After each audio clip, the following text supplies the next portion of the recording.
Guys, may napuntahan ako dito ng lugar sa Rodriguez. Yung mga tubig nila, libre. Ayan o. Kung mapapansin nyo. Ayan o, nakasuksok lang siya sa bato. Konektado na siya ng tubig. Meron na siya.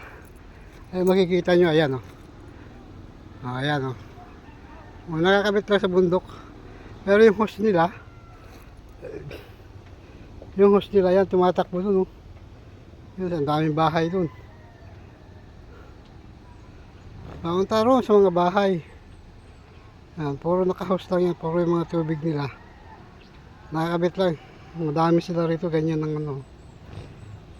Yan, makikita niyo. Dami oh. Yung mga tubig yan oh. Nakakabunik lang sa bundok. Tapos dun may mga yan oh.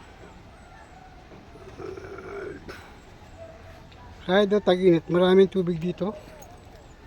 Kaya libre sila sa tubig.